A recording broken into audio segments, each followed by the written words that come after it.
Olá, eu vou te mostrar as principais notícias que aconteceram no Brasil, no mundo e no mundo cripto nessa última semana. Essas notícias que impactam principalmente a parte econômica da sua vida. Então, se você já gostar do vídeo, não se esqueça de se inscrever no canal, curtir esse vídeo e vamos para as nossas primeiras notícias. A notícia aqui é a da Petrobras. Essa notícia não é antiga, ela é uma notícia recente, depois daquele tudo da Petrobras. Isso daqui é a prova que a gente tem que quando você interfere na economia, você causa outros problemas. E o problema causado aqui foi por conta do aumento do dólar. Desvalorizou muito o real, aquela interferência do Bolsonaro. O dólar subiu muito de preço. O Banco Central, essa última semana, até ficou tentando vender muito dólar para tentar controlar aquele preço. Porém, isso não impediu do dólar se valorizar em relação à nossa moeda. E eu já fiz um vídeo falando da Petrobras e dos combustíveis, vou deixar aí no card para vocês.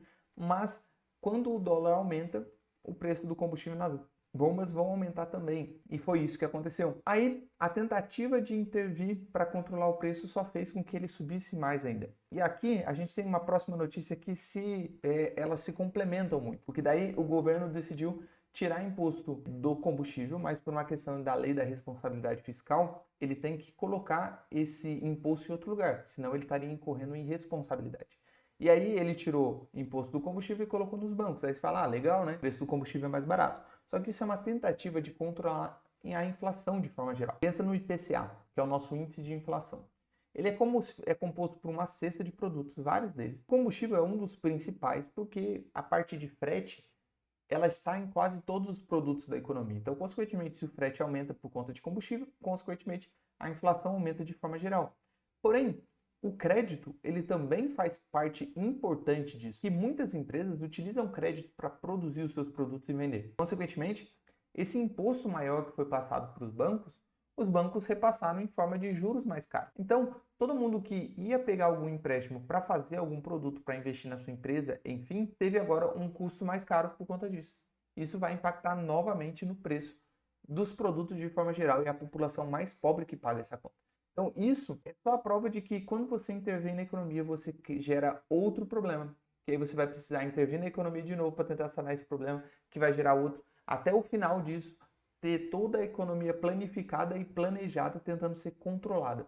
Isso não vai funcionar, não funcionou no governo militar, não funcionou na época da hiperinflação, não funcionou no governo Dilma e não vai funcionar agora. Uma outra notícia está relacionada ali ao TST, com relação ao vínculo empregatício do Uber. Algumas semanas atrás eu passei uma notícia que no Reino Unido ele declarou que o Uber tinha um vínculo, seria algo intermediário entre vínculo empregatício e autônomo, né? Seria algo no meio. Aqui no Brasil isso não existe.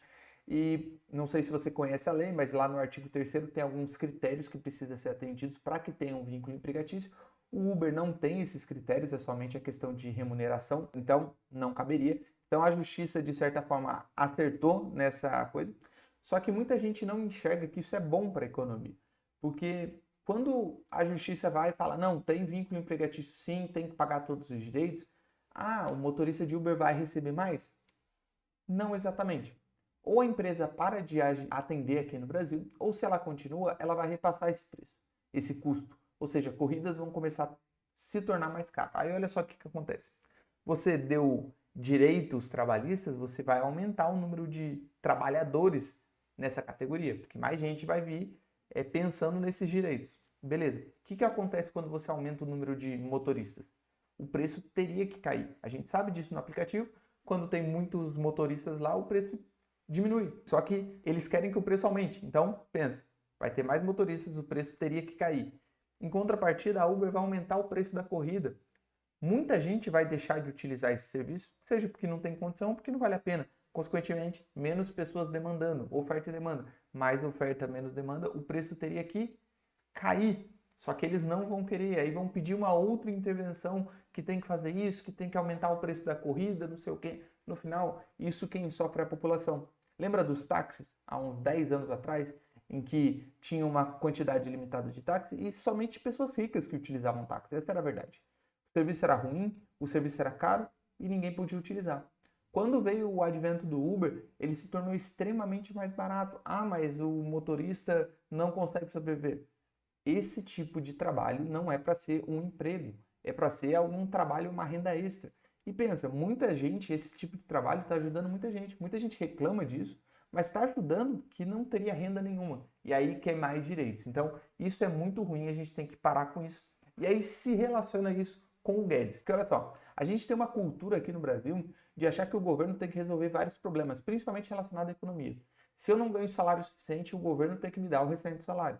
Se meu salário não está sendo corrigido, não, o governo tem que me dar mais dinheiro, porque a minha categoria é importante. Essa cultura que a gente tem, a gente traz lá desde o nosso passado de achar que o governo pode interferir na economia para nos prestigiar, é uma cultura que é o que o Guedes fala. Você não está sabendo, o Guedes deu uma sumida daquela semana da Petrobras, até porque ele não poderia falar nem a favor nem contra, porque se ele falasse contra, ele estaria indo contra o presidente, o que é ruim, uma crise política poderia se instaurar. E se ele falasse a favor, ele estaria indo contra o mercado e que é a única coisa que sustenta o mercado com esse governo é a ideia de que o Guedes é pró-mercado. Então isso seria muito ruim. Ele sumiu e agora essa semana ele está dando entrevista para vários canais. Ele deu a entrevista para o Primo Rico, uma entrevista bem bacana no podcast dele, aconselho você a ouvir. Basicamente, ele disse lá da questão que o Brasil, se continuar, pode se tornar uma Argentina ou uma Venezuela em um ano. E tem um certo fundo de verdade nisso que ele está falando, porque não é questão de tempo. Mas se você pensar bem, pega ali o caso da Argentina, a cultura das pessoas acharem que, pô, no início do ano passado, fechou 100% da economia. E o pessoal achou que o governo dando dinheiro para a população, isso ia resolver o problema. Não resolveu. Inflação chegou, dólar disparou na Argentina, tanto é que todo mundo está tentando fugir de lá. Essa é a realidade. E a gente tem um pouco dessa cultura aqui ainda no Brasil, então sim, se o que ele diz faz sentido, se a gente parar de tentar combater essa cultura, essa mentalidade de intervenção, a gente corre um sério risco de ser uma Argentina daqui a uns meses, talvez anos, ou uma Venezuela. A gente está sempre uma eleição de um grande colapso econômico. É sempre a nossa história. Então a gente tem que parar e pensar sobre essas questões de intervenções, realmente entender a economia. E é isso que eu trago aqui para o canal, que é a intenção que você entenda realmente a economia, para não ser enganado, para não ser esses floreios em que a pessoa fala, vou te dar dinheiro, eu vou te dar isso e vou te ajudar. Isso não funciona. Economia não se trabalha dessa forma. Agora uma notícia no mundo, cara aqui chamado Powell, ele é o presidente do Banco Central americano, ele deu uma entrevista no fórum de Wall Street lá. Basicamente ele não falou nada demais, mas o mercado recebeu de uma forma muito negativa, porque os juros longos dos Estados Unidos estão aumentando com a expectativa de inflação. As pessoas, o mercado está antevendo um futuro de inflação, então os juros longos estão aumentando. Esses juros longos, ele hoje não é controlado pelo Banco Americano. O Banco Central Americano só controla os juros curtos, que é o nosso Selic aqui, seria o nosso Selic aqui.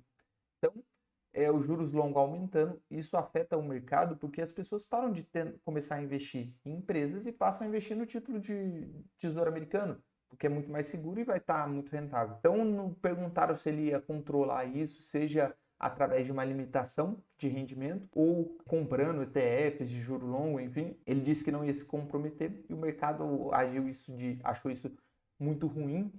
Os juros deu uma pancada ainda maior, subiu mais. As pessoas ficaram com medo, o mercado caiu, acho que foi na quinta-feira, caiu demais. Teve impacto aqui no Brasil também, as bolsas brasileiras caíram, dólar subiu, chegou a 5,70 o nosso dólar. Então isso é só, mais uma vez, o mercado está sempre esperando que o Banco Central controle tudo. Isso é um problema. Se você, inclusive, tem algum tipo de investimento atrelado ali a ouro, por exemplo, a performance desse investimento tende a ser ruim nos próximo período aí, porque juros longos aumentando, começa a ter um custo-oportunidade para você estar carregando ouro, por exemplo, que não te paga nenhum rendimento. Isso não só ouro, mas também alguns investimentos de renda variável, então é algo interessante para você ficar atento. Uma outra notícia é que foi aprovado no Senado americano a questão do pacote de 1,9 trilhões de dólares. Já vinha desde o início do ano, mas agora foi aprovado no Senado, vai passar para a Câmara para depois poder ser sancionado pelo presidente. A grande importância disso aqui é que grande parte desse dinheiro vai para a mão diretamente de americanos.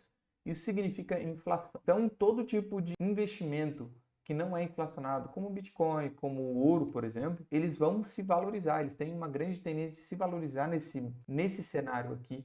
Então, é algo para você, se você ainda não tem, talvez ficar de olho. Talvez para começar a investir de novo. Isso aqui não é uma recomendação de investimento, mas é sempre bom você ficar de olho e entender isso aqui, porque inevitavelmente a inflação lá fora vai acontecer. E aí, mais uma vez, se a inflação lá fora vai acontecer, o que você acha que vai acontecer no Brasil? Fiquem bastante de olho nisso. Aí eu trouxe aqui o preço do Bitcoin, agora está 50 mil dólares, 50.500. Eu vi algumas análises grafistas ali que o pessoal está prevendo uma tentativa de teste do topo histórico de 58 mil dólares. Não gosto muito de ver o mercado dessa forma. Se essa notícia aqui do pacote for aprovada na Câmara e pelo presidente, então muito provavelmente isso aqui vai subir mesmo.